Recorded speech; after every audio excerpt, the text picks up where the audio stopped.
the best academy. Hi everyone, welcome to Harish academy. ఈరోజు current అఫైర్స్లో భాగంగా each and every టాపిక్ని మనము డీటెయిల్గా డిస్కస్ చేసుకుందాం. ఇవాళ మన first topic IIT Guwahati Assam వార్తల్లో నిలిచింది. ఈ ఐఐటి గువాహతి భారత సైనిక దళాల కోసం, ఇండియన్ ఆర్మ్డ్ ఫోర్సెస్ కోసము ఒక నూతనాత్మక ఆవిష్కరణతో ముందుకొచ్చింది. జనరల్గా డిఫెన్స్ ఫోర్సెస్ బార్డర్ ఏరియాస్లో రక్షణగా ఉన్నప్పుడు వివిధ దేశాల నుంచి మనకు థ్రెట్స్ ఎక్కువగా ఉంటాయి. రక్షణ రంగానికి సంబంధించిన ఇండియన్ బంకర్సు, రక్షణ స్థావరాలు, అలానే డిఫెన్స్ షెల్టర్లని, సైనిక బంకర్లని శత్రు దేశాలు నాశనం చేస్తూ ఉంటాయి. మిస్సైల్స్ వేసి వాటిని నాశనం చేస్తూ ఉంటాయి అన్నమాట. సో ఆ ముప్పుని ఎదుర్కోవడానికి ఐఐటి గువాహతి శాస్త్రవేత్తలు బ్యాంబూ బేస్డ్ అనగా వెదురు ఆధారిత మిశ్రమాలతో ఒక కాంపోజిట్ మెటీరియల్స్ని తయారు చేశారు. అనగా వెదురును ఉపయోగించి కొన్ని మిశ్రమాలను తయారు చేశారు. వాటిని కాంపోజిట్ మెటీరియల్స్ అంటారన్నమాట.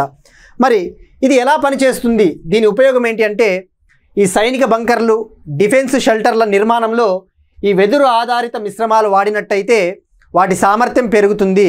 శత్రు దేశాలు తూటాలతో దాడి చేసినా కూడా ఇవి తట్టుకొని నిలబడతాయని చెప్పేసి వీళ్ళు తయారు చేశారు. ఇది ఇంకా ఆ టెక్నాలజీని ఇండియన్ ఆర్మీ పరీక్షిస్తూ ఉంది. అది గనక ఓకే అయితే దీనికి ఆమోదం తెలపవచ్చు. మరి ఈ వెదురు ఆధారిత అంత పవర్ఫుల్లా వెదురు అనేది? మరి ఎందుకు వెదురును ఉపయోగించారు అంటే, జనరల్గా టేకు సంప్రదాయ కలప ట్రెడిషనల్ వుడ్ తీసుకుంటే అది చాలా ఏళ్ళు పడుతుంది, అవి పెరగడానికి 30-40 ఏళ్ళు పడుతుంది. కానీ వెదురు చెట్లు బ్యాంబూ అనేవి కేవలం 3 నుంచి 4 సంవత్సరాల్లో పూర్తిగా పెరుగుతాయి. అలానే ఈ వెదురు అనేది చాలా తేలికగా ఉంటుందన్నమాట. సో మనం ఎక్కువగా చెట్లను కొట్టివేయాల్సిన అవసరం ఉండదు, డిఫారెస్టేషన్ కూడా జరగదనమాట. సో ఈ వెదురును ఉపయోగించి చేశారు. ఇక్కడ గుర్తుపెట్టుకోవాల్సింది కాంపోజిట్ మెటీరియల్స్ అనమాట. వీళ్ళు డైరెక్ట్గా వెదురుతో నిర్మించరు, కానీ బిల్డింగ్లని కంప్లీట్గా వెదురు ఆధారిత మిశ్రమాలని వాడుతారు. మరి ఇక ఐఐటీస్ విషయానికి వస్తే, ఈ ఐఐటి గువాహతి ఇటీవల మరో కారణం చేత కూడా వార్తల్లో నిలిచింది, మనం డిస్కస్ చేసుకున్నాము. ఈ ఐఐటి గువాహతి వాళ్ళు భారతదేశంలోనే తొలి వర్చువల్ రియాలిటీ ఆధారిత మెటావర్స్ ప్లాట్ఫామ్ని తయారు చేస్తూ ఉన్నారు. ముఖ్యంగా అస్సాంలో చదువుతూ ఉన్న పిఎం శ్రీ స్కూళ్ళల్లో చదువుతూ ఉన్న విద్యార్థుల కోసము భారతదేశపు తొలి వర్చువల్ రియాలిటీ ఆధారిత మెటావర్స్ ప్లాట్ఫామ్ని కూడా ఐఐటి గువాహతి వాళ్ళే అభివృద్ధి చేస్తూ ఉన్నారని చెప్పేసి మనము తెలుసుకున్నాం. ఇక ఇంకొక ఐఐటి కూడా ఇటీవల వార్తల్లో నిలిచింది. ఐఐటి హైదరాబాదు గోదావరి నది కాలుష్యంకు సంబంధించి ఒక రిపోర్ట్ని విడుదల చేయడం జరిగింది. గోదావరి నది కాలుష్యానికి సంబంధించి ఐఐటి హైదరాబాదు మరియు సిఎస్ఐఆర్కు చెందిన council for scientific and industrial రీసెర్చ్కి చెందిన సిఎస్ఐఆర్కు చెందిన national environmental engineering research institute, దీన్నే నీరి అంటారు. ఇది నాగపూర్లో ఉంటుంది, మహారాష్ట్రలో నాగపూర్లో. ఈ ఐఐటి హైదరాబాద్ మరియు సిఎస్ఐఆర్కు చెందిన national environmental engineering research institute Nagpur వాళ్ళు ఒక పరిశోధన చేశారు. ఆ పరిశోధన ప్రకారం ఏమని చెప్తా ఉన్నారంటే, దక్షిణ గంగగా పిలువబడే గోదావరి నది ఎక్కువగా కాలుష్యం బారిన పడతా ఉంది. ముఖ్యంగా మహారాష్ట్రలో పారిశ్రామిక వ్యర్థాలు ఎక్కువగా విడుదల చేస్తూ ఉన్నారు. అలానే తెలంగాణలో కూడా ఎక్కువగా పారిశ్రామిక వ్యర్థాలు ఈ గోదావరి నదిలో కలవడం వల్ల గోదావరి అనేది చాలా కాలుష్యం బారిన పడతా ఉందని చెప్పేసి ఈ ఐఐటి హైదరాబాద్ వీళ్ళు కలిసి రిపోర్ట్ ఇచ్చారు. సో ఇలా మనకి ఐఐటీస్ ఏదైనా వార్తల్లో ఉన్నప్పుడు ఎగ్జామ్ పాయింట్ ఆఫ్ వ్యూలో ఎలా అడుగుతాడు అంటే, ఈ టెక్నాలజీని ఎవరు డెవలప్ చేశారు అని గుర్తుపెట్టుకుంటే సరిపోతుంది. నెక్స్ట్ వన్, ఒక సదస్సు వార్తల్లో నిలిచింది. వైబ్రెంట్ బిల్డ్కాన్ 2025 పేరులోనే బిల్డ్ ఉంది. అంటే ఏంటి? ఇది భవన నిర్మాణ రంగానికి సంబంధించినది, కన్స్ట్రక్షన్ ఇండస్ట్రీకి సంబంధించిన సదస్సు అనమాట. మరి దీనిని యూనియన్ మినిస్టర్ పీయూష్ గోయల్ గారు, union commerce and industry minister Piyush Goyal గారు దీన్ని నిన్న ప్రారంభించడం జరిగింది న్యూఢిల్లీలోని యశోభూమి అనేది ఒక వరల్డ్ క్లాస్ కన్వెన్షన్ సెంటర్ అనమాట. ట్రేడ్ సెంటర్స్ అంటారు కదా, అక్కడ న్యూఢిల్లీలో ప్రారంభమైంది. ఇది ఏప్రిల్ 13 నుంచి 16 వరకు జరగబోతా ఉందన్నమాట. ఇది భారతదేశపు అతిపెద్ద సిరామిక్ మరియు బిల్డింగ్ మెటీరియల్స్కి సంబంధించిన expo, India's biggest ceramic and building material expo. మరి ఈ సమ్మిట్ ముఖ్య ఉద్దేశం ఏంటి అంటే, జనరల్గా కన్స్ట్రక్షన్ సెక్టార్ తీసుకుంటే ఎక్కువగా కర్బన ఉద్గారాలకు కంట్రిబ్యూట్ చేస్తూ ఉన్న ఇండస్ట్రీ కూడా కన్స్ట్రక్షన్ ఇండస్ట్రీ. సో ఈ సదస్సు ద్వారా వీళ్ళు ఏం చేయబోతా ఉన్నారు అంటే రాబోయే రోజుల్లో భవన నిర్మాణ రంగానికి సంబంధించి గ్రీన్ టెక్నాలజీస్ వాడాలి, క్లీన్ అండ్ గ్రీన్ టెక్నాలజీస్ని వాడాలి, తద్వారా గ్రీన్ హౌస్ గ్యాసెస్ ఉద్గారాలు తగ్గుతాయని చెప్పేసి వీళ్ళు యోచిస్తూ ఉన్నారు. అలానే ఎర్త్క్వేక్ రెసిస్టెంట్ బిల్డింగ్స్, ముఖ్యంగా ఇటీవల చూస్తూ ఉన్నాము భూకంపాలు ఎక్కువగా అవుతూ ఉన్నాయి. మ్యాన్మార్లో భూకంపం వచ్చింది. సో ఎటువంటి భూకంపాలనైనా తట్టుకునే బిల్డింగ్లను తయారు చేయడానికి ఈ సదస్సు ఉపయోగపడుతుంది. ఈ సదస్సులో వీళ్ళు ఆ విషయాలన్నీ చర్చించబోతూ ఉన్నారు. ఇంకా ఏమని చెప్తా ఉన్నారంటే ముఖ్యంగా భారతదేశం కరోనా టైంలో, కోవిడ్ టైంలో కూడా వరల్డ్ క్లాస్ కన్వెన్షన్ సెంటర్స్ని తయారు చేసింది, అభివృద్ధి చేసింది. ఉదాహరణకు న్యూఢిల్లీలోని యశోభూమి కావచ్చు, న్యూఢిల్లీలోని భారత్ మండపం ఇటీవల డిస్కస్ చేసుకున్నాం మనము. స్టార్టప్ మహాకుంభ సదస్సు న్యూఢిల్లీలోని భారత్ మండపంలో జరిగిందని చెప్పేసి. సో తద్వారా మనం మెయిన్ ఇక్కడ ఫోకస్ చేయాల్సింది ఈ సదస్సు దేనికి సంబంధించినది అని గుర్తుపెట్టుకుంటే సరిపోతుంది. Next one, polity related issue కావచ్చు, లేదంటే బర్నింగ్ నేషనల్ ఇష్యూ, మణిపూర్ వివాదం. ఈ మణిపూర్ వివాదం అనేది చాలా సంవత్సరాల నుంచి వార్తల్లో ఉంది. మళ్ళీ ఇప్పుడు మరొక కారణం చేత ఈ మణిపూర్ వివాదము వార్తల్లో నిలిచింది. ఇటీవలే మణిపూర్లో రాష్ట్రపతి పాలన కూడా విధించారు. దానికి ముఖ్య కారణము మణిపూర్లో 2 తెగల మధ్య వివాదము. మెయితీలు మరియు కూకీలు అనే 2 తెగల మధ్య వివాదం అది. మరి ఆ వివాదము ఒకసారి మనము హిస్టరీ కనుక పరిశీలిస్తే ముఖ్యంగా 2023 సమయంలో చాలా అల్లర్లు చెలరేగాయి. ముఖ్యంగా మీటీ తెగ ప్రజలు కూకీ జాతికి చెందిన 2 మహిళల్ని చాలా చిత్రహింసలు చేసి చాలా హింసించారు. అప్పటిది ఎక్కువగా వెలుగులోకి వచ్చింది ఆ ఘటన. మరి ఇప్పుడు మరొకసారి వార్తల్లో ఉండడానికి కారణము తాంగ్జింగ్ కొండ వివాదము, తాంగ్జింగ్ హిల్ వివాదం. తాంగ్జింగ్ అనే ఒక కొండ మీద ఒక వివాదం చెలరేగింది. ఫస్ట్ ఆఫ్ ఆల్ ఈ మీటీలు కూకీలు ఎవరో తెలుసుకోవాలి. మీటీలు అంటే వాళ్ళు ఇంపాల్ ప్రాంతంలో నివసిస్తారు, లోయ ప్రాంతం అనమాట. అంటే కొండ దిగువన ఉన్న ప్రాంతంలో ఇంపాల్ వ్యాలీలో మీటీలు నివసిస్తారు. కూకీలు కొండల్లో నివసిస్తారు. గుర్తుపెట్టుకోండి, కొండల్లో నివసించే వాళ్ళు కూకీలు. కేఫర్ కొండలు అని గుర్తుపెట్టుకుంటే సరిపోతుంది. ఈ కూకీలు ముఖ్యంగా ఈ తాంగ్జింగ్ అనే కొండ ప్రాంతంలో నివసిస్తారు. ఇక్కడ చూపిస్తున్నట్టు కొండ తాంగ్జింగ్ కొండ. మరి ఇప్పుడు వివాదం ఎందుకు వచ్చింది అంటే యాక్చువల్లీ ఎవ్రీ ఇయర్ ఈ మీతీలు ఏం చేస్తారు అంటే ప్రతి సంవత్సరం కూడా వాళ్ళ న్యూ ఇయర్, వాళ్ళ కొత్త సంవత్సరాన్ని పురస్కరించుకొని, ఆ కొత్త సంవత్సరం వచ్చేసి చీరోబా అనే ఒక పండుగ ఉంటుంది వాళ్ళకి. ఆ చీరోబా అనే ఒక కొత్త సంవత్సరాన్ని పురస్కరించుకొని ప్రతి సంవత్సరం ఒక పండుగను సెలబ్రేట్ చేసుకుంటారు. ఆ పండుగ పేరు వచ్చేసి చీరోచింగ్ కబా ఫెస్టివల్. చీరోచింగ్ కబా అనే ఒక పండుగ, చీరోచింగ్ కబా అనే పండుగ. ఈ పండుగ వచ్చినప్పుడు ప్రతి సంవత్సరము ఈ మీటీ తెగ ప్రజలు ఏం చేస్తారు అంటే ఈ కొండకి వెళ్తారనమాట. మనం కదా జనరల్గా మన తెలుగు రాష్ట్రాల్లో కావచ్చు ఏదైనా శివరాత్రి ఉత్సవాలు వచ్చినప్పుడు కోటప్ప కొండకు వెళ్తారు, ముఖ్యంగా గుంటూరు ప్రాంతంలో. అట్లా ఆ విధంగా వాళ్ళు ఒక కొండకు వెళ్తారు. ఈ తంగ్జింగ్ కొండకి ప్రతి సంవత్సరం ట్రెక్కింగ్ చేస్తారనమాట. అయితే ఇప్పుడు కూకీ తెగలు ఏమంటారన్నారంటే మీరు ఆ కొండకు రావద్దండి, ఆ కొండకు రావద్దని చెప్పేసి వీళ్ళు ఆంక్షలు విధిస్తూ ఉన్నారు కూకీ తెగ ప్రజలు. సో ఇక్కడ గుర్తుపెట్టుకోవాల్సింది ఈ తంగ్జింగ్ కొండ ప్రాంతము ఎవరి మధ్య వివాదం. ముఖ్యంగా ఇలాంటివి మనం ఎందుకు గుర్తుంచుకోవాలి, చదవాలి అంటే ఇలాంటివే గతంలో అడిగాడు. ముఖ్యంగా యూపీఎస్సీ లాంటి ఎగ్జామ్స్ కావచ్చు, అదర్ సెంట్రల్ ఎగ్జామ్స్లో మీరు అబ్జర్వ్ చేస్తే మనం ఇటీవల ఇజ్రాయెల్ ప్యాలెస్తీన్ కాన్ఫ్లిక్ట్ ఎక్కువగా డిస్కస్ చేసుకుంటా ఉన్నాం. గతంలో ఒక క్వశ్చన్ ఏమడిగాడు అంటే మౌంట్ టెంపుల్ అని ఒకటి ఉంటుంది. టెంపుల్ అబు జెరూసలేం ప్రాంతంలో టెంపుల్ అబు అనే ఒక ప్రాంతం ఉంటుంది. ఆ ప్రాంతం అనేది బోత్ జెరూసలేంలో నివసిస్తూ ఉన్న ఇజ్రాయెల్ ప్రజలకు, జ్యూస్కి అలానే ముస్లింలకి అది ఒక ముఖ్యమైన ప్రదేశం అనమాట, ముఖ్యమైన మత ప్రదేశం అనమాట. అక్కడే అల్ అక్సా అనే ఒక మాస్క్, అనగా అల్ అక్సా అనే ఒక మసీదు కూడా ఆ ప్రాంతంలో ఉంటుంది. అదే టెంపుల్ అబు, అది జ్యూస్కి ముస్లింలకి చాలా కీలకమైన మత ప్రదేశం అనమాట. సో అది ఇంటర్నేషనల్ రిలేషన్స్ పాయింట్ ఆఫ్ వ్యూలో, ఈసారి మనకి స్టేట్ పాయింట్ ఆఫ్ వ్యూలో అడగవచ్చు ఈ తాంగ్జింగ్ కొండ ఏ రాష్ట్రంలో ఉంది, ఇది ఎవరి మధ్య వివాదము అనేసి. ఇప్పుడు అగైన్ ఇజ్రాయెల్ పాలస్తీనా కాన్ఫ్లిక్ట్కి సంబంధించి మొరాగ్ కారిడార్ వార్తల్లో నిలిచింది. మనం ఇటీవలే నెట్జారిమ్ కారిడార్ గురించి డిస్కస్ చేసుకున్నాం. ఉత్తర గాజాని దక్షిణ గాజాని విడదీస్తూ ఇజ్రాయెల్ నెట్జారిమ్ కారిడార్ని ఏర్పాటు చేస్తూ ఉందని చెప్పేసి ఇప్పుడు మొరాగ్ కారిడార్ అనేది వార్తల్లో నిలిచింది. ఈ మొరాగ్ కారిడారు మనము ఒకసారి చరిత్ర పరిశీలిస్తే ఇజ్రాయెల్లో ఎక్కువగా దాడులకు తెగబడతా ఉన్నది హమాస్ అనే ఒక ఇస్లామిక్ వర్గము. హమాస్ తెగకు ఇజ్రాయెల్ సైనిక దళాలకు దాడులు జరుగుతూ ఉన్నాయి.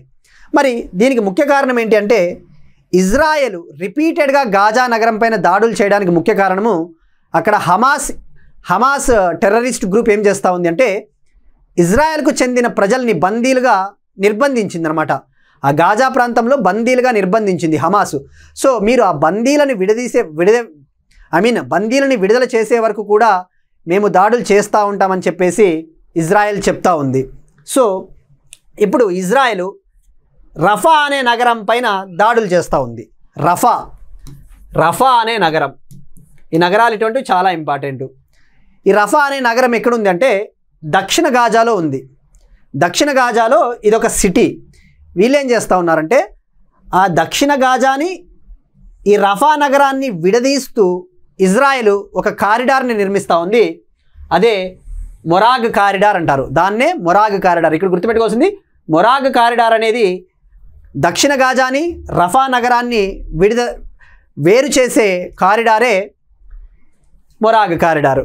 ఇక నెట్జారిమ్ కారిడార్ మనం ఆల్రెడీ డిస్కస్ చేసుకున్నాం. మరి వీళ్ళు ఏం చెప్తా ఉన్నారంటే ఏ విధంగా అభివర్ణిస్తూ ఉన్నారు ఇజ్రాయెల్ దళాలు అంటే ఆ మొరాగ్ కారిడార్ని రెండవ ఫిలడెల్ఫీ కారిడార్గా భావిస్తూ ఉన్నారు. ఫిలడెల్ఫీ అనే ఒక కారిడార్ ఇంకొకటి ఉంది. Corridor is nothing but A kind of settlement అనమాట, ల్యాండ్ సెటిల్మెంట్, సైనిక స్థావరం అని మనము అర్థం చేసుకోవచ్చు. ఈ ఫిలడెల్ఫీ కారిడార్ అనేది మనకు ఒకటి ఉంటుంది, ఫిలడెల్ఫీ కారిడార్. ఈ ఫిలడెల్ఫీ కారిడార్ ఎక్కడ ఉంటుందంటే ఇది ఈజిప్ట్ అనమాట. ఇది ఈజిప్ట్ని ఈ దక్షిణ గాజాని విడదీస్తూ ఒక కారిడార్ ఉంటుంది. దానినే ఫిలడెల్ఫీ కారిడార్ అంటారు. ఇటువంటి మనకి ఎగ్జామ్లో చాలా ఇంపార్టెంట్, ముఖ్యంగా జాగ్రఫీలో కావచ్చు, ఇంటర్నేషనల్ రిలేషన్స్లో మ్యాచ్ ద ఫాలోయింగ్లో డైరెక్ట్గా అడుగుతాడు. ఇప్పుడు ఈ మొరాగ్ కారిడార్ని ఏ విధంగా అభివర్ణిస్తూ ఉన్నారంటే ఇది రెండవ ఫిలడెల్ఫీ కారిడార్గా దీన్ని భావిస్తూ ఉన్నారు. ఇది మనకి మొరాగ్ కారిడారు, నెట్జారిమ్ కారిడారు, ఫిలడెల్ఫీ కారిడార్ గురించి.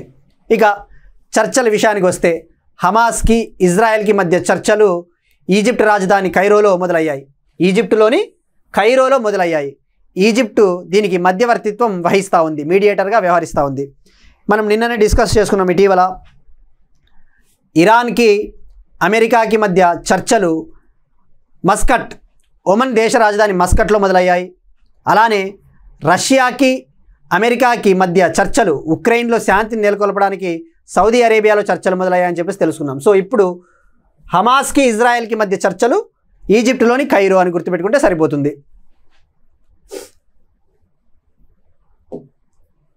Next one, state specific Hyderabad Amaravati greenfield ఎక్స్ప్రెస్వేకు కేంద్ర ప్రభుత్వం ఆమోదం తెలిపింది. ఈ హైదరాబాదు అమరావతి గ్రీన్ఫీల్డ్ ఎక్స్ప్రెస్వే అనేది ఇది 6 లేన్ల రోడ్డు మార్గం, 6 లేన్ల 6 లేన్ హైవే అని చెప్పవచ్చు. మరి గ్రీన్ఫీల్డ్ అంటున్నాడు కాబట్టి ఇది కంప్లీట్గా కొత్తది అని అర్థం. అంటే కొత్తగా నిర్మించబోతూ ఉన్నారు. ఆల్రెడీ ఎగ్జిస్టింగ్ రోడ్స్ని మాడిఫై చేయట్లేదు, కొత్తగా దీన్ని నిర్మించబోతూ ఉన్నారు. 6 లేన్లు. ఇది యాక్చువల్లీ ఆంధ్రప్రదేశ్ రీఆర్గనైజేషన్ చట్టం, ఆంధ్రప్రదేశ్ పునర్విభజన చట్టము 2014లో ఇది ఒక ప్రామిస్ అనమాట. సెంట్రల్ గవర్నమెంటు ఇరు రాష్ట్రాలకి ప్రామిస్ చేసింది, మేము దీన్ని నిర్మిస్తాము అని చెప్పేసి. ఆంధ్రప్రదేశ్ పునర్విభజన చట్టం 2014లో షెడ్యూల్ 13 ఒకటి ఉంటుంది, షెడ్యూల్ 13. ఆ షెడ్యూల్ 13లో ఇది ఒక ప్రామిస్. షెడ్యూల్ 13 ఏం చెప్తా ఉంది అంటే ఇరు రాష్ట్రాలకి అవసరమైన మౌలిక వసతుల్ని నిర్మించడమే షెడ్యూల్ 13 అనమాట. మరి ఇప్పుడు ministry of home affairs, home మంత్రిత్వ శాఖ మినిస్ట్రీ ఆఫ్ రోడ్స్ ట్రాన్స్పోర్ట్ హైవేని అడిగింది, ఒక డిపిఆర్ని తయారు చేయండి. డీటెయిల్డ్ ప్రాజెక్ట్ రిపోర్ట్ని తయారు చేయండి అని చెప్పేసి అడిగింది. మరి ఇక్కడ మనం ఫోకస్ చేయాల్సింది ఇది అసలు ఎంత ఖర్చుతో నిర్మిస్తూ ఉన్నారు, ఎన్ని కిలోమీటర్ల లెంగ్త్ ఉంది. ఇది సుమారుగా 25,000 కోట్లతో నిర్మిస్తూ ఉన్నారు. 25,000 కోట్ల ప్రాజెక్టు. ఈ ప్రాజెక్టుకు సంబంధించిన డబ్బులన్నీ కూడా ఖర్చు, ఈ నిర్మాణానికి అవసరమయ్యే ఖర్చు కావచ్చు, భూసేకరణకు ల్యాండ్ అక్విజిషన్కు అవసరమయ్యే ఖర్చును కూడా కంప్లీట్గా కేంద్ర ప్రభుత్వమే భరించబోతూ ఉంది. ఇది 220 కిలోమీటర్ల 6 లేన్ హైవే, 220 కిలోమీటర్ల హైవే అని చెప్పవచ్చు. సో ఇక్కడ మనం ఫోకస్ చేయాల్సింది Hyderabad Amaravati greenfield expressway budget ఎంత, ఇది ఎంత లెంగ్త్. ఇది ఇరు రాష్ట్రాల క్యాపిటల్ సిటీల్ని కనెక్ట్ చేసే ప్రాజెక్టు, హైదరాబాద్ని అమరావతిని. నెక్స్ట్ వన్, తెలంగాణలోని ఆచార్య జయశంకర్ వ్యవసాయ విశ్వవిద్యాలయము కొత్తగా 5 కొత్త మొక్కజొన్న వంగడాల్ని అభివృద్ధి చేసింది. హైబ్రిడ్ సీడ్స్ అనమాట. 5 కొత్త మొక్కజొన్న వంగడాలు. మొక్కజొన్నని ఇంగ్లీష్లో మెయిజ్ అంటారు కదా, అదే తెలంగాణలో అయితే మక్క అని పిలుస్తారు, మొక్కజొన్న. మరి హైబ్రిడ్ సీడ్స్ని 5 అభివృద్ధి చేసింది. ఫస్ట్ ఆఫ్ ఆల్ ఈ హైబ్రిడ్ సీడ్స్ ముఖ్య ఉపయోగం ఏంటి? ఇది యాక్చువల్లీ గ్రీన్ రెవల్యూషన్ వచ్చినప్పుడు వీటిని వంగడాలని హై ఈల్డింగ్ వెరైటీ సీడ్స్ని ఇంట్రడ్యూస్ చేశారు. భారతదేశంలో హరిత విప్లవ పితామహుడు ఎంఎస్ స్వామినాథన్ గారిని కొలుస్తారు. మరి ఇప్పుడు ఐకార్ సమావేశం జరిగింది. తమిళనాడులోని కోయంబత్తూరులో Indian council for the agricultural research సమావేశం జరిగితే ఆ సమావేశంలో ఆచార్య జయశంకర్ అగ్రికల్చరల్ యూనివర్సిటీ ఈ 5 కొత్త వంగడాలని విడుదల చేసింది. మనకి ఎగ్జామ్ పాయింట్ ఆఫ్ వ్యూలో ఆ 5 వంగడాల పేర్లు కూడా ముఖ్యం మనకి. వాటికి పేర్లు ఏమని పెట్టిందంటే, ఒకటి వచ్చేసి Deccan hybrid maize 144, Deccan hybrid maize 144 ఒకటి, మళ్ళీ Deccan hybrid maize 182, Deccan hybrid maize 193, Deccan hybrid maize 206, Deccan hybrid maize 218. ఈ 5 మనకి డెఫినెట్లీ 5 పేర్లు గుర్తుంచుకోవాలి. ఈ నెంబర్ కూడా చాలా ఇంపార్టెంట్. ఇక ఈ హై హీల్డింగ్ వెరైటీస్ హైబ్రిడ్ విత్తనాల వల్ల ముఖ్య ఉపయోగాలు వచ్చేసి అధిక దిగుబడినిస్తాయి, ఎటువంటి వాతావరణాన్నైనా తట్టుకుంటాయి, అలానే తక్కువ సమయంలోనే ఇవి ఎక్కువ దిగుబడిని రాబడతాయన్నమాట. సో ఇవి వీటి ప్రత్యేకత. మరి ఇటువంటి వంగడాల్ని మీరు అబ్జర్వ్ చేస్తే ఇటీవలే పంజాబ్ ప్రభుత్వము ఇక పంజాబ్లో రాబోయే ఖరీఫ్ సీజన్కి 2025 ఖరీఫ్ సీజన్కి సంబంధించి హైబ్రిడ్ వరి విత్తనాలని అమ్మకూడదని చెప్పేసి నిర్ణయం తీసుకునింది. హైబ్రిడ్ వరి విత్తనాలని అమ్మకూడదని పంజాబ్ ప్రభుత్వం బ్యాన్ చేసింది just for the kharif season 2025. దానికి ముఖ్య కారణం ఏంటి అంటే, అక్కడ పంజాబ్లోని మిల్లు ఓనర్లు అభ్యంతరం వ్యక్తం చేస్తూ ఉన్నారు. ఏవైతే ఈ హైబ్రిడ్ వరిని తీసుకుని వస్తూ ఉన్నారో మా మిల్లులకి, వాటిని మిల్లు ఆడిచ్చినప్పుడు అవుట్పుట్ అనేది సరిగా రావటం లేదు. ముఖ్యంగా ఆ వరి అనేది, ఆ బియ్యము పగిలిపోతూ ఉంది, బ్రోకెన్ అవుతూ ఉంది, మాకు నష్టాలు వస్తూ ఉన్నాయని చెప్పేసరికి పంజాబ్ ప్రభుత్వం నిర్ణయం తీసుకుంది. ఎలా అడగవచ్చు? ఇటీవల ఖరీఫ్ సీజన్కి సంబంధించి హైబ్రిడ్ వరి విత్తనాలపైన బ్యాన్ వేసిన రాష్ట్రం ఏది అంటే పంజాబ్ అని గుర్తుపెట్టుకోవాలి. ఇక ఇండియాలో ఈ హైబ్రిడ్ సీడ్స్ని డెవలప్ చేసే బాధ్యత Indian council for the agricultural research. ఇది గత 10 ఏళ్లలో సుమారుగా ఐకారు 2593 హైబ్రిడ్ సీడ్స్ని తయారు చేసిందంట. 2593 సీడ్స్ని తయారు చేసింది. ఇక అబ్జర్వ్ చేస్తే లాస్ట్ ఇయరే సెప్టెంబర్ 2024లో ఐకారు సుమారుగా 61 పంటలకు చెందిన 109 వెరైటీలను, 61 పంటలకు చెందిన 109 హైబ్రిడ్ సీడ్స్ని అభివృద్ధి చేసింది ఐకారు. వాటిని ప్రధానమంత్రి నరేంద్ర మోడీ గారు జాతికి ప్రదానం చేశారు.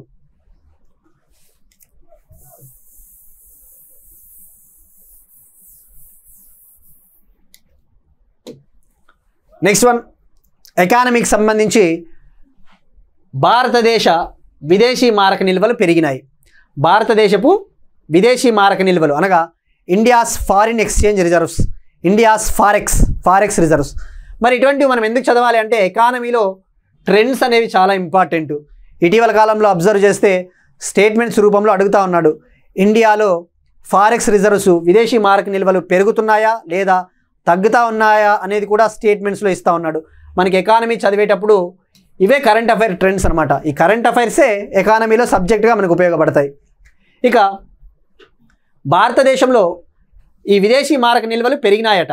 సుమారుగా $10.8 బిలియన్ పెరిగి $10.8 బిలియన్ పెరిగి అవి 676.3 676.3 బిలియన్ డాలర్స్కు చేరుకున్నాయి. మరి అబ్జర్వ్ చేస్తే భారతదేశంలో ఈ విదేశీ మారక నిల్వలు అత్యధికంగా పెరిగిన మంత్ వచ్చేసి సెప్టెంబర్ 2024లో. సెప్టెంబర్ 2024లో భారతదేశంలో మునుపెన్నడూ లేని స్థాయిలో ఫారెక్స్ రిజర్వ్స్ అనేది 700 బిలియన్లు దాటినాయి. సెప్టెంబర్ 2024లో భారతదేశపు విదేశీ మారక నిల్వలు $704.8 బిలియన్ చేరుకున్నాయి. ఇప్పటి వరకు ఇదే అత్యధికమట. ఇది గుర్తుపెట్టుకొని ఈ మంత్ కూడా ఇంపార్టెంట్, సెప్టెంబర్ 24. ఇక ఈ విదేశీ మారక నిల్వలు దీనికి ముఖ్య కారణం ఏంటి? ఈ మధ్యన మనం అబ్జర్వ్ చేస్తే మనకి మెర్చండైజ్ ట్రేడ్ పెరుగుతూ ఉంది, అలానే ఫారిన్ డైరెక్ట్ ఇన్వెస్ట్మెంట్ విదేశీ ప్రత్యక్ష పెట్టుబడులు పెరుగుతూ ఉన్నాయి. ఈ విదేశీ మారక నిల్వలు పెరగడం వల్ల అడ్వాంటేజ్ ఏంటంటే జనరల్గా భారతదేశం భవిష్యత్తులో ఏదైనా క్రైసిస్ ఎదుర్కొన్న, ముఖ్యంగా బ్యాలెన్స్ ఆఫ్ పేమెంట్ క్రైసిస్ అంటారు కదా, బీఓపీ క్రైసిస్, ఆ బీఓపీ క్రైసిస్ ఎదురైనప్పుడు మనం ఏం చేయవచ్చు అంటే మన దగ్గర ఉన్న డాలర్లను అమ్మి మనము ఆ క్రైసిస్ నుంచి బయటపడవచ్చు. ముఖ్యంగా విదేశీ మారక నిల్వలంటే ఏంటి? నథింగ్ బట్ భారతదేశం, సింపుల్గా చెప్పాలంటే లేమ్యాన్ టర్మ్స్లో చెప్పాలంటే భారతదేశం తన దగ్గర నిల్వ ఉంచుకునే వివిధ రకాల దేశాలకు చెందిన కరెన్సీలు, అవే విదేశీ మారక నిల్వలు. మరి ఇటీవల అబ్జర్వ్ చేస్తే ఇవి చాలా ఇంపార్టెంట్. ఇటీవల అబ్జర్వ్ చేస్తే ఇరాన్కి అమెరికాకి మధ్య టెన్షన్స్ పెరిగిపోయినాయి అన్నమాట. ఆ టెన్షన్స్ పెరిగిపోవడం వల్ల అమెరికా ఇరాన్ పైన ఎక్కువగా ఆంక్షలు విధిస్తూ ఉంది, శాంక్షన్స్. తద్వారా దాని ఫలితంగా ఏమైంది? రికార్డు స్థాయిలో ఇరాన్ కరెన్సీ పడిపోయింది. ఇరాన్ కరెన్సీ రియాల్ అంటారు. ఇరాన్ కరెన్సీ రియాల్ ఎంతకు పడిపోయిందంటే $1కి సుమారుగా 10 లక్షల రియాల్స్, $1 ఈక్వల్ టు 10 lakh రియాల్స్కి అంత స్థాయిలో పడిపోయింది. ఇక్కడ గుర్తుపెట్టుకోవాల్సింది రియాల్ అనేది ఏ దేశపు కరెన్సీ, డైరెక్ట్గా ఫ్యాక్ట్ అడగొచ్చు. రియాల్ కరెన్సీ పడిపోయింది ఇటీవల అమెరికా డాలర్కి, అది ఏ దేశానికి చెందినది. ఇక విదేశీ మారక నిల్వలు వస్తే జనరల్గా మనం ఫోకస్ చేయాల్సింది, సింపుల్గా చెప్పాలంటే ఇండియాస్ ఫారెక్స్ రిజర్వ్స్ ఏమేమి వస్తాయి వీటి కిందకి. సింపుల్గా బ్రీఫ్గా చెప్తాను. భారతదేశపు విదేశీ మారక నిల్వల్లో ఏమొస్తాయంటే ఫారిన్ కరెన్సీ అసెట్స్, అలానే గోల్డ్ రిజర్వ్స్ అనగా బంగారు నిల్వలు కూడా ఇందులో భాగమే. మళ్ళీ స్పెషల్ డ్రాయింగ్ రైట్స్ అంటారు. ఈ స్పెషల్ డ్రాయింగ్ రైట్స్ ఏంటంటే దీని విలువ ఏ విధంగా లెక్కిస్తారు అంటే 5 కరెన్సీలను ఆధారంగా దీని విలువను లెక్కిస్తారు. ముఖ్యంగా అమెరికాకు చెందిన డాలరు, చైనాకు చెందిన రెన్మింబి, జపాన్కు చెందిన ఎన్ కరెన్సీ, యూకేకు చెందిన పౌండ్ స్టిర్లింగు, అలానే యూరో కరెన్సీ ఆధారంగా ఈ స్పెషల్ డ్రాయింగ్ రైట్స్ని దీన్ని డిఫైన్ చేసేది, నిర్ధారించేది ఇంటర్నేషనల్ మానిటరీ ఫండ్ IMF అని గుర్తుపెట్టుకుంటే సరిపోతుంది. IMF రిజర్వ్ ట్రాంచ్ పొజిషన్ అని కూడా ఉంటుంది. ఇది మనకు ఫారెక్స్ రిజర్వ్స్. జనరల్గా ఇది ఎకానమీలో డీటెయిల్గా మీరు చదువుతారు. ఇక్కడ గుర్తుపెట్టుకోవాల్సింది విదేశీ మారక నిల్వలు పెరుగుతూ ఉన్నాయి.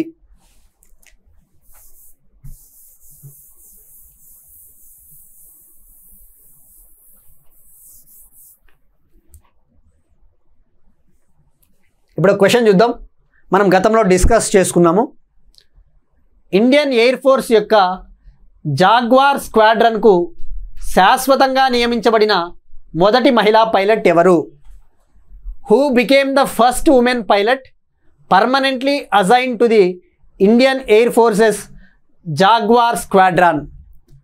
Option A Avani Chaturvedi, option B భావనాకాంత్, option C తనుష్కా Singh, option D శివంగి Singh. ఇటువంటివి చాలా ఇంపార్టెంట్. ముఖ్యంగా గ్రూప్ 1 లాంటి వాటిలో డైరెక్ట్గా అడుగుతారు ఇటువంటివి.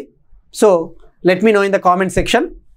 ఇక నిన్నటి క్వశ్చన్కి వస్తే, నిన్న మనం అడిగినది భారతదేశంలో గ్రామీణ బ్యాంక్స్, రీజనల్ రూరల్ బ్యాంక్స్ ఏ కమిటీ సిఫార్సుల మేరకు ఏర్పడ్డాయి? దానికి ఆన్సర్ వచ్చేసి నరసింహం కమిటీ. మరి మిగతా ఆప్షన్స్ కూడా ఇచ్చాం మనము. పీజే నాయక్ కమిటీ అని చెప్పేసి, Nachiket more committee. Nachiket more committee అయితే పేమెంట్ బ్యాంకులను ఏర్పాటు చేయడానికి రికమెండేషన్స్ ఇచ్చింది. అదే పీజే నాయక్ కమిటీ అయితే పబ్లిక్ సెక్టార్ బ్యాంక్స్, ప్రభుత్వ రంగ సంస్థలకు సంబంధించి, ప్రభుత్వ బ్యాంకులకు సంబంధించి గవర్నెన్స్ రీఫార్మ్స్, సంస్కరణలు తీసుకురావడానికి. ఇక రఘురామ్ రాజన్ కమిటీ వచ్చేసి ఫైనాన్షియల్ సెక్టార్ రీఫార్మ్స్, ఫైనాన్షియల్ సెక్టార్లో సంస్కరణలు తీసుకురావడానికి రఘురామ్ రాజన్ కమిటీ ఏర్పాటు చేసింది. నెక్స్ట్ వన్, డిఫెన్స్కి సంబంధించి laser directed energy weapon system వార్తల్లో నిలిచింది. Laser directed energy weapon system, దీన్ని డిఆర్డిఓ అభివృద్ధి చేసింది. మరి ఇదేం చేస్తుంది అంటే శత్రు దేశాలకు చెందిన మిసైల్స్ని, క్షిపణుల్ని అటాక్ చేసి నాశనం చేస్తుంది. ఎలా అటాక్ చేస్తుందో కూడా తెలుసుకోవాలి. పేరులోనే ఉంది డైరెక్టెడ్ ఎనర్జీ వెపన్ సిస్టమ్, అంటే లేజర్ ఆధారిత. మనం గతంలో ఆల్రెడీ డిస్కస్ చేసాం వీటిని. ఈ సిస్టమ్ ప్రకారం ఏం చేయొచ్చు అంటే, ఎట్లా నాశనం చేయొచ్చు అంటే, భౌతికంగా దాడి చేయాల్సిన అవసరం ఉండదు. అనగా భౌతికంగా మిసైల్స్ని లాంచ్ చేయాల్సిన అవసరం ఉండదు. జస్ట్ ఈ ఇమేజ్లో చూపిస్తున్నట్టు ఈ యొక్క లేజర్ ఆధారిత ఈ బటన్స్ని నొక్కడం ద్వారా లేజర్ కిరణాలు వెళ్ళేసి అటాక్ చేసి వర్చువల్గా నాశనం చేస్తాయన్నమాట. దీనినే డైరెక్టెడ్ ఎనర్జీ వెపన్స్ అంటారు. Directed energy weapons. దీని పేరు వచ్చేసి mark 2A directed energy weapon అని పేరు పెట్టారు. Mark 2A directed energy weapon. దీనిని కర్నూల్లో సక్సెస్ఫుల్గా టెస్ట్ చేశారు. కర్నూల్లోని, ఆంధ్రప్రదేశ్ రాష్ట్రం కర్నూల్లోని నేషనల్ ఓపెన్ ఎయిర్ రేంజ్లో సక్సెస్ఫుల్గా పరీక్షించారు. మరి ఎగ్జామ్ పాయింట్ ఆఫ్ వ్యూలో మనం తెలుసుకోవాల్సింది, దీన్ని ఎవరు అభివృద్ధి చేశారు? దీన్ని డిఆర్డిఓకి చెందిన హైదరాబాద్లోని ఒక లేబొరేటరీ, డిఆర్డిఓకి చెందిన హైదరాబాద్లోని ఒక లేబొరేటరీ. ఆ పేరు చాలా ఇంపార్టెంట్. ఆ పేరు వచ్చేసి centre for high energy systems and sciences. Centre for high energy systems and sciences, chess అని గుర్తుపెట్టుకోండి. Centre for high energy systems and sciences, Hyderabad laboratory. ఇక డైరెక్టెడ్ ఎనర్జీ వెపన్స్ అంటే ఇలాంటివి యూపీఎస్సీలో అలాంటి ఎగ్జామ్స్లో అయితే అనలిటికల్గా అడుగుతాడు. నెక్స్ట్ వన్, ఒక నావెల్ ఎక్సర్సైజు, ఇండియాకి ఆఫ్రికాకి మధ్య నావెల్ ఎక్సర్సైజు వార్తల్లో నిలిచింది. మనం ఆల్రెడీ లాస్ట్ టైం డిస్కస్ చేసుకున్నాం పోయిన మంత్లో. మళ్ళీ అగైన్ ఇప్పుడు నిన్న స్టార్ట్ అయింది కాబట్టి ఈ ఎక్సర్సైజ్ గురించి మనం డీటెయిల్గా తెలుసుకోవాలి. ఈ ఎక్సర్సైజ్ వచ్చేసి ఐక్యమి 2025, అంటే Africa India multilateral maritime engagement, Africa ఇండియాకి మల్టీలేటరల్ మ్యారీటైమ్ ఎక్సర్సైజ్ అనమాట. ఇది నావెల్ ఎక్సర్సైజు. భారత్ ఆఫ్రికా దేశాల మధ్య జరుగుతూ ఉన్న తొలి నావెల్ ఎడిషన్ అని చెప్పవచ్చు. ఇందులో భాగంగా ఇది ఎప్పుడు జరుగుతూ ఉంది అంటే టాంజానియాలో ఏప్రిల్ 13న నిన్న మొదలైంది. ఏప్రిల్ 13 నుంచి ఏప్రిల్ 18 వరకు జరగబోతూ ఉంది. టాంజానియా దేశంలోని దార్ ఎస్ సలాంలో జరుగుతూ ఉంది. మరి ఇందులో భాగంగా ఈ ఐక్యం అంటే సాంస్క్రిట్లో యూనిటీ, ఐక్యమత్యం. ఈ ఐక్యం ఎక్సర్సైజ్లో భాగంగా భారతదేశం నుంచి INS ships, Indian naval ships పాల్గొంటూ ఉన్నాయి. ముఖ్యంగా ఐఓఎస్ సాగర్ పేరిట మనం ఆల్రెడీ డిస్కస్ చేసుకున్నాం. ఇండియన్ ఓషియన్ షిప్ సాగర్ అంటే security and growth across regions. ముఖ్యంగా ఈ మహాసాగర్ అనేది ఇండియన్ ఓషియన్, హిందూ మహాసముద్రానికి సంబంధించిన ఒక విజన్ డాక్యుమెంటు అని గుర్తుపెట్టుకోవాలి. ఈ ఐఓఎస్ సాగర్లో భాగంగా భారతదేశం నుంచి ఇటీవలే కర్ణాటకలోని కర్వార్ బేస్ నుంచి రక్షణ శాఖ మంత్రి రాజ్నాథ్ సింగ్ గారు ఐఎన్ఎస్ సునైనాని లాంచ్ చేశారు. ఐఎన్ఎస్ సునైనా మనం ఆల్రెడీ డిస్కస్ చేసాం. ఐఎన్ఎస్ సునైనాని లాంచ్ చేశారు. ఇది ఈ ఎక్సర్సైజ్లో పాల్గొంటూ ఉంది. మరి ఇక్కడ ఫోకస్ చేయాల్సింది, ఇది ఇండియా మరియు 10 ఆఫ్రికా దేశాల మధ్య జరుగుతూ ఉన్న ఎక్సర్సైజు. ఆ 10 ఆఫ్రికా దేశాలు మనకి జస్ట్ ఒక ఐడియా ఉండాలి. ఆ 10 ఆఫ్రికా కంట్రీలు వచ్చేసి Comoros, Djibouti, Eritrea, Kenya, Madagascar, Mauritius, Mozambique, Seychelles, South Africa, Tanzania. ఇది ఇండియా ఆఫ్రికా ఎక్సర్సైజు తొలి edition. Next one GI tags. మనం ఇటీవల చాలా జిఐ ట్యాగ్స్ భౌగోళిక గుర్తింపుల గురించి డిస్కస్ చేసుకున్నాం. ఇటీవలే వెస్ట్ బెంగాల్లో 7 ప్రోడక్ట్లకు జిఐ ట్యాగ్ లభించిందని కూడా తెలుసుకున్నాం. వెస్ట్ బెంగాల్లోని నౌలన్ గురేన్ సందేశ్ అనే ఒక స్వీట్కి, అలానే బరయుపూర్ ప్రాంతానికి చెందిన జామ పండ్లకు వెస్ట్ బెంగాల్లో జిఐ ట్యాగ్ వచ్చిందని తెలుసుకున్నాం. అలానే తెలంగాణలోని వరంగల్లోని చపాటా చిల్లీకి జిఐ ట్యాగ్ వచ్చిందని తెలుసుకున్నాం. ఇప్పుడు మేఘాలయలోని 2 టెక్స్టైల్ ప్రోడక్ట్స్కి జిఐ ట్యాగ్ లభించింది. మేఘాలయలోని 2 టెక్స్టైల్ ప్రోడక్ట్స్, ఆ వస్త్రాలు వచ్చేసి రిండియా silk,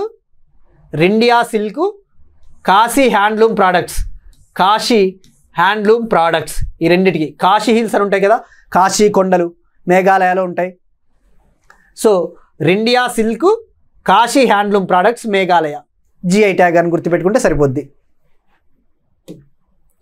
next one awards.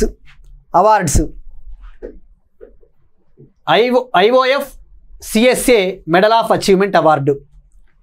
Doctor Ambarish Mittal గారికి ప్రతిష్టాత్మక ఇంటర్నేషనల్ ఓస్టియోపొరోసిస్ ఫౌండేషన్ ఇచ్చే ఒక అవార్డు లభించింది. దాన్ని మెడల్ ఆఫ్ అచీవ్మెంట్ అంటారు. ఈయన ఇక్కడ ఫస్ట్ మనం తెలుసుకోవాల్సింది ఈ అవార్డు ఎందుకు ఇచ్చారు ఈయనకి.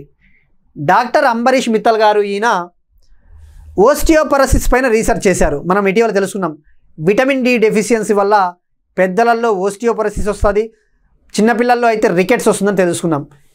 ఓస్టియోపొరోసిస్ అంటే ఎముకలు బలహీనపడతాయి సరైన స్థాయిలో విటమిన్ డి లేకపోతే అనమాట. దానిపైన చేసిన రీసెర్చ్కి గాను ఈయనకి అవార్డు వచ్చింది. ఈ అవార్డుని ఇచ్చిన వాళ్ళు ఇంటర్నేషనల్ ఓస్టియోపొరోసిస్ ఫౌండేషన్. ఈ అవార్డు వచ్చేసి CSA medal of achievement. CSA అంటే కమిటీ ఆఫ్ సైంటిఫిక్ అడ్వైజర్స్. ఈ అవార్డుని ప్రదానం చేసినది ఎక్కడ ప్రదానం చేశారు అంటే వరల్డ్ కాంగ్రెస్ ఆన్ ఓస్టియోపొరోసిస్ జరిగింది. ఓస్టియోపొరోసిస్ పైన ఒక సదస్సు జరిగింది. వరల్డ్ కాంగ్రెస్ ఆన్ ఓస్టియోపొరోసిస్ ఇటలీలోని రోమ్లో జరిగింది. అక్కడ ఈ అవార్డు ఈయనకి ఇచ్చారు. ఇక్కడ గుర్తుపెట్టుకోవాల్సింది ఈ అవార్డు పేరు ఎవరికి వచ్చిందో తెలుసుకోవాలి. అలానే ఓస్టియోపొరోసిస్ అనే వ్యాధి దేనికి సంబంధించినది కూడా అడగవచ్చు. ముఖ్యంగా లైక్ ఎవరైతే ఎస్ఎస్సి లాంటి ఎగ్జామ్స్ రాస్తూ ఉంటారో ఈ ఓస్టియోపొరోసిస్ దేనికి సంబంధించిన వ్యాధి అంటే ఎముకల వ్యాధి అని గుర్తుపెట్టుకుంటే సరిపోద్ది. లా కమిషన్ వార్తల్లో నిలిచింది. 23వ లా కమిషన్ చైర్మన్గా supreme court retired justice Dinesh Maheshwari గారిని అపాయింట్ చేయబోతా ఉన్నారట. ఈ వారంలోనే నోటిఫికేషన్ రావచ్చు. ఇక్కడ మనం ఫోకస్ చేయాల్సింది లా కమిషన్ ఎప్పుడు ఏర్పాటైంది, ఇప్పటి వరకు ఎన్ని లా కమిషన్లు, ఎన్ని రిపోర్ట్లు అనేసి తెలుసుకోవాలి. లా కమిషన్ అనేది ముఖ్య ఉద్దేశము జనరల్గా దీని ముఖ్య ఉద్దేశము మన న్యాయ రంగంలో లా డిపార్ట్మెంట్లో సంస్కరణలు తీసుకురావాలి, రిఫార్మ్స్ తీసుకురావాలి. మరి లా కమిషన్ అనేది స్టాచ్యుటరీ బాడీ కాదు, నాన్ స్టాచ్యుటరీ బాడీ. అంటే చట్టబద్ధమైన సంస్థ కాదు, నాన్ స్టాచ్యుటరీ బాడీ. ఇది ఎలా ఏర్పాటు చేస్తారు అంటే జనరల్గా న్యాయ మంత్రిత్వ శాఖ లా మినిస్ట్రీ ఒక నోటిఫికేషన్ని విడుదల చేస్తుంది. ఆ నోటిఫికేషన్ ఆధారంగా గవర్నమెంట్ ఆఫ్ ఇండియా దీన్ని ఏర్పాటు చేస్తుంది. దీని కాలపరిమితి వచ్చేసి 3 ఏళ్ళు. ప్రతి లా కమిషన్కి కాలపరిమితి టైం డ్యూరేషన్ వచ్చేసి 3 ఇయర్స్ అనమాట. మరి ఇప్పటి వరకు ఇది 23వ లా కమిషను. ఈ 23వ లా కమిషను ఎప్పటి నుంచి ఎప్పటి వరకు అంటే ఆల్రెడీ గత సంవత్సరము ఏర్పాటైంది. ఇది సెప్టెంబర్ 1, 2024 నుంచి ఆగస్టు 31, 2027 వరకు దీని కాలపరిమితి. సెప్టెంబర్ 1, 2024 నుంచి ఆగస్టు 31, 2027 వరకు 23వ లా కమిషన్ కాలపరిమితి. మరి మనకి స్టాటిక్ పాయింట్ ఆఫ్ వ్యూలో కొద్దిగా తెలుసుకోవాల్సింది ఏంటంటే దీంట్లో మెంబర్స్ ఎంతమంది ఉంటారు అవన్నీ తెలుసుకోవాలి. జనరల్గా దీంట్లో మెంబర్స్ వచ్చేసి ఒక చైర్పర్సన్ ఉంటారు, అలానే 4 ఫుల్ టైం మెంబర్సు, ఒక ఎక్స్ అఫీషియో మెంబరు, అలానే పార్ట్ టైం మెంబర్సు, వాళ్ళకి అవసరానికి తగ్గట్టుగా కొంతమంది పార్ట్ టైం మెంబర్స్ ఉంటారు. మరి భారతదేశంలో ఫస్ట్ లా కమిషన్ ఎప్పుడు ఏర్పాటు చేశారు? స్వాతంత్రం రాకముందు ఏర్పాటు చేశారు, స్వాతంత్రం వచ్చిన తర్వాత ఎప్పుడు ఏర్పాటు చేశారో కూడా తెలుసుకోవాలి. స్వాతంత్రం రాకముందే భారతదేశానికి 1834 సంవత్సరంలో 1834లో చార్టర్ యాక్ట్ 1833, చార్టర్ యాక్ట్ 1833 కింద తొలి లా కమిషన్ ఏర్పాటు చేశారు. ఆ తొలి లా కమిషన్కి ఇండియా చైర్మన్ వచ్చేసి, ఫస్ట్ లా కమిషన్కి చైర్మను లార్డ్ మెకౌలీ. మనం హిస్టరీలో చదువుతాం, మోడర్న్ హిస్టరీలో లార్డ్ మెకౌలీ. ఇక స్వాతంత్రం వచ్చిన తర్వాత ఫస్ట్ లా కమిషన్ వచ్చేసి 1955లో ఏర్పాటు చేశారు. దీనికి చైర్పర్సన్ అప్పటి attorney general of India MC Setalvad గారు చైర్పర్సన్గా ఉండినారు. మరి ఇప్పటి వరకు ఇది 277 రిపోర్ట్లను సబ్మిట్ చేసింది. So far it released nearly 277 reports. ఇది మనకు కంప్లీట్గా లా కమిషన్. ఇటువంటివి యూపీఎస్సీ లాంటి ఎగ్జామ్స్లో డైరెక్ట్గా అడుగుతాడు, which of the following statements are true regarding law commission of India అనేసి. సో మనకి ప్రతిదీ ఐడియా ఉండాలి. పాలిటీలో చాలా ఇంపార్టెంట్ ఇవి. నెక్స్ట్ వన్, స్పోర్ట్స్కి సంబంధించి ఇండియన్ క్రికెటర్ సౌరవ్ గంగూలీ వార్తల్లో నిలిచారు. దీనికి ముఖ్య కారణము international cricket council ICC men's cricket కమిటీగా, ఐసీసీ పురుషుల క్రికెట్ కమిటీకి చైర్పర్సన్గా, అధ్యక్షుడిగా సౌరవ్ గంగూలీ గారిని తిరిగి నియమించింది. ఈయన 6 సభ్యులకు నాయకత్వం వహిస్తాడు. ఇది ప్యానెల్ ఉంటుంది. ఐసీసీ మెన్స్ క్రికెట్ టీంలో, ఐసీసీ మెన్స్ క్రికెట్ కమిటీలో 6 సభ్యులు ఉంటారు. 6 సభ్యులకి ఈయన నాయకత్వం వహిస్తాడనమాట. అందులో ఇండియా నుంచి వివిఎస్ లక్ష్మణ్ కూడా ఉన్నాడు. ఆ ప్యానెల్లో ఒక సభ్యుడు వివిఎస్ లక్ష్మణ్ అని గుర్తుపెట్టుకుంటే సరిపోతుంది. ఇక ఐసీసీ ఉమెన్స్ క్రికెట్ కమిటీకి, ఐసీసీ మహిళా క్రికెట్ కమిటీకి చైర్పర్సన్గా న్యూజిలాండ్కు చెందిన మహిళా క్రికెటర్ క్యాథరిన్ క్యాంప్బెల్ గారిని నియమించారు. Catherine Campbell, New Zealand. మరి ఇది మనకు ఐసీసీ గురించి. ఐసీసీ హెడ్ క్వార్టర్స్ వచ్చేసి దుబాయ్ అని గుర్తుపెట్టుకోండి. Dubai, international cricket council headquarters Dubai, UAE దేశం. Next one, again international cricket council Afghanistan మహిళా క్రికెటర్ల కోసము ఒక స్పెషల్ టాస్క్ ఫోర్స్ని నియమించింది.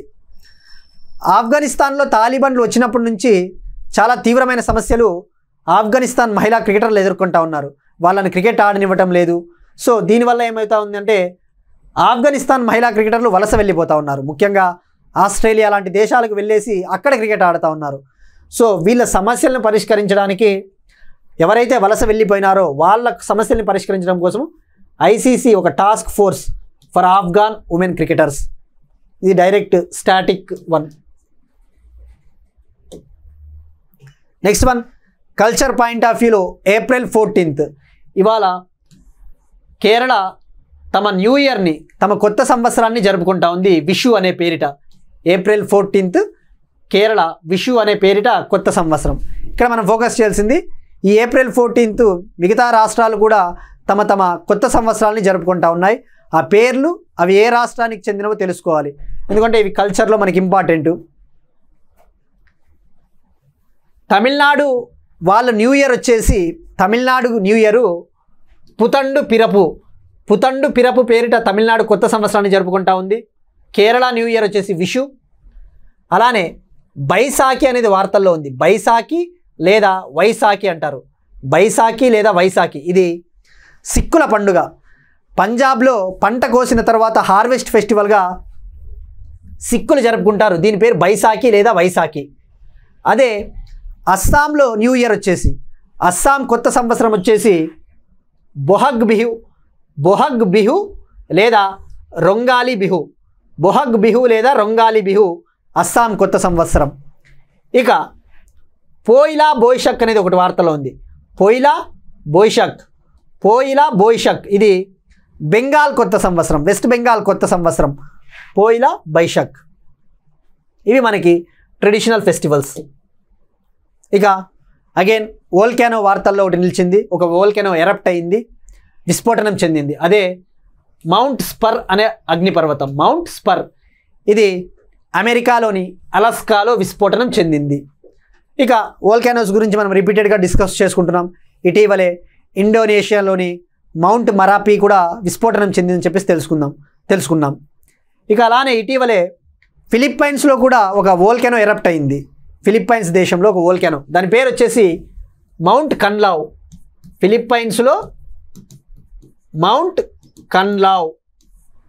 కన్లావ్. ఇక అగైన్ కొద్దిగా హిస్టరీ పోతే, ప్రపంచంలోనే అత్యంత క్రియాశీలకమైన అగ్నిపర్వతము, వరల్డ్స్ మోస్ట్ యాక్టివ్ వోల్కనో వచ్చేసి హవాయి ద్వీపంలోని మౌంట్ కిలావియా. ఇక యూరప్స్ మోస్ట్ యాక్టివ్ వోల్కనో, యూరప్లోనే అత్యంత క్రియాశీలకమైన అగ్నిపర్వతం వచ్చేసి మౌంట్ ఎట్నా, ఇటలీలో ఉంది. మనం ఆల్రెడీ డిస్కస్ చేసినాం.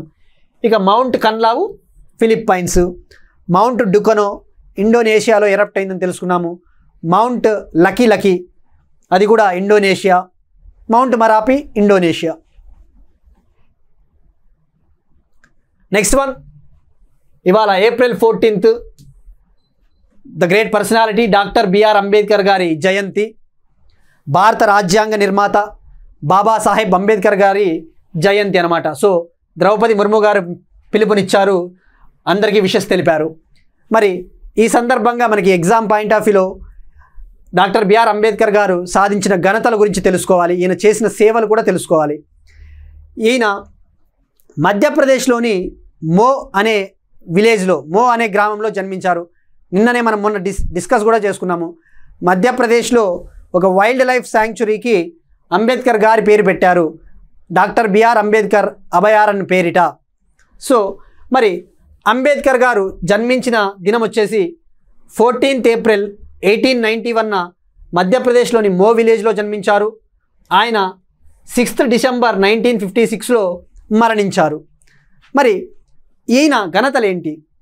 ఈయన రాజ్యాంగాన్ని రచించాడు, అలానే ఇండిపెండెన్స్ వచ్చిన తర్వాత భారతదేశానికి ఫస్ట్ లా మినిస్టర్గా, తొలి న్యాయశాఖ మంత్రిగా వ్యవహరించారు.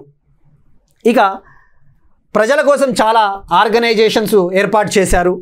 ఆర్గనైజేషన్స్ ముఖ్యంగా 1923లో బహిష్కృత్ హితకారిణి సభను ఏర్పాటు చేశారు. 1923లో బహిష్కృత్ హితకారిణి సభ, హక్కుల కోసము, ముఖ్యంగా డిప్రెస్డ్ క్లాసెస్ హక్కుల కోసము బహిష్కృత్ హితకారిణి సభ.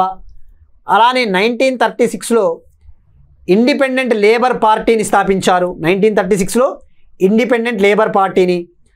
1942లో షెడ్యూల్డ్ క్యాస్ట్స్ ఫెడరేషన్ని ఏర్పాటు చేశారు. 1942లో షెడ్యూల్డ్ క్యాస్ట్స్ ఫెడరేషన్ని ఏర్పాటు చేశారు. మరి అలానే డాక్టర్ బిఆర్ అంబేద్కర్ గారికి 1990లో మరణించిన తర్వాత పోస్ట్ హ్యూమస్గా భారతరత్నను కూడా ప్రదానం చేశారు. భారతరత్నను 1990 సంవత్సరంలో ఈయనకు ప్రదానం చేశారు. ఇక భారతరత్న అంబేద్కర్ గారు బుద్ధిజాన్ని తీసుకున్న ప్రదేశము, ఆయన క్రిమేషన్ ఎక్కడ జరిగిందో కొన్ని ప్లేసెస్కి ఆ పేరు పెట్టారు, అవి కూడా తెలుసుకోవాలి. దీక్షా భూమి అంటారు.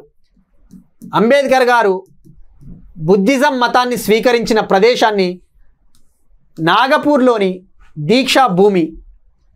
ఈయన మరణించినది యాక్చువల్లీ ఢిల్లీలోని తన హౌస్లో మరణించారు, కానీ ఇతని అంత్యక్రియలు ముంబైలో జరిగాయి. ఆ ప్లేస్ వచ్చేసి చైత్య భూమి అంటారు. ముంబైలోని చైత్య భూమి, అంబేద్కర్ గారి దహన క్రియలు జరిగిన ప్రదేశం చైత్య భూమి. మరి ఈయన మరణించిన ప్రదేశం ఢిల్లీ, దాన్ని మహాపరినిర్వాణ భూమి అంటారు, మహాపరినిర్వాణ భూమి. సో ఇది మనకి ఓవరాల్గా the great person doctor BR Ambedkar గారి గురించి. ఈ ఎగ్జామ్ పాయింట్ ఆఫ్ వ్యూలో మనకి చాలా ఇంపార్టెంట్. ఈయన స్థాపించిన సంస్థలు కూడా హిస్టరీలో డైరెక్ట్గా అడుగుతాడు. That's it, these are today's current affairs. మనం ఒకసారి క్విక్గా రీక్యాప్ చూద్దాం.